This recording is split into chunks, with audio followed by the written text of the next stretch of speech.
আল্লাহ নবী দাঁড়িয়ে আছেন পিছনের দিকে বা সামনের দিকে বা পাশে দাঁড়িয়ে আছেন। আল্লাহ নবী দেখলেন এক সাহাবী নামাজের মধ্যে দাঁড়িয়ে হাত দ্বারা তার দাড়িগুলো বোলাচ্ছিল, নামাজের মধ্যে নিয়ত বেঁধেছে, আর এক হাত দিয়ে দাড়িগুলোর মধ্যে হাত দিয়েছে, দাড়িগুলো বোলাচ্ছে। আল্লাহ নবী পিছন দিক থেকে বললেন, এই ব্যক্তি আমার, এই সাহাবী নামাজের মধ্যে কোনো মনোযোগ নাই। সুবহানাল্লাহ, বাসা গিয়ে বলেন। নামাজের ধরন দেখে আল্লাহ নবী বলছে কি, সাহাবীর নামাজের মধ্যে মনোযোগ নেই। আল্লাহ নবী বললেন, লাউ খশআ কলবুন হাদা খশআত জাওয়ারিহাহু, এই ব্যক্তির নামাজের মধ্যে কোনো মনোযোগই নাই, এই ব্যক্তির নামাজ তার অন্তরকে খুশি দিতে পারে নাই, প্রশান্তি দিতে পারে নাই। কেননা যদি ওই ব্যক্তি নামাজের মধ্যে যদি ওই ব্যক্তির মনোযোগ থাকতো, আল্লাহ নবী বললেন হাদা খশআত জাওয়ারিহাহু, তবে তার নামাজের মধ্যে একটা অঙ্গ প্রত্যঙ্গ নড়ার কথা নয়। সুবহানাল্লাহ বলেন।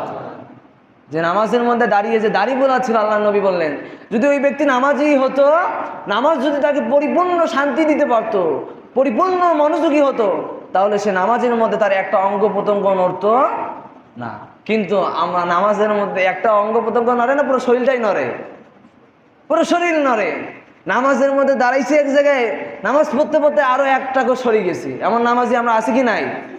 আছি। তাহলে এই নামাজগুলো আমাদের জন্য কি নিয়ে আসবে? অকল্যাণকর নিয়ে আসবে। এই নামাজগুলো আমাদের জন্য কোনো সময় কল্যাণকর হতে পারে না। এই জন্য যখনই নামাজে দাঁড়াবো, চিন্তা ভাবনা করব যে আমি একমাত্র তো আল্লাহর সামনে দাঁড়িয়ে আছি, আল্লাহ ছাড়া আমি অন্য কাউকে সেজদা করতেছি না।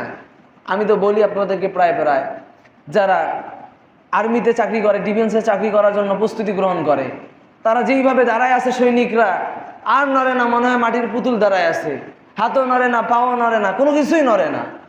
একটা দুনিয়ার অফিসারের কাছে যদি এতটুকু ভয় ভীতি থাকতে পারে, যে সত্তা আমাকে দাঁড় করিয়েছেন, যে সত্তা আমাকে তাকে সেজদা করার জন্য দাঁড় করাইছেন, তাহলে সেই সত্তাকে সেজদা করার সময় আমাকে কতটুক স্থিরতা অবলম্বন করতে হবে, কতটুক মনোযোগ নিয়ে দাঁড়াতে হবে। এই জন্য যখন নামাজে দাঁড়াবো মনোযোগ নিয়ে দাঁড়াবো ইনশাআল্লাহ। আল্লাহ রাব্বুল আলামিন আমাদেরকে সেই তৌফিক দান করেন, পড়ে আমিন।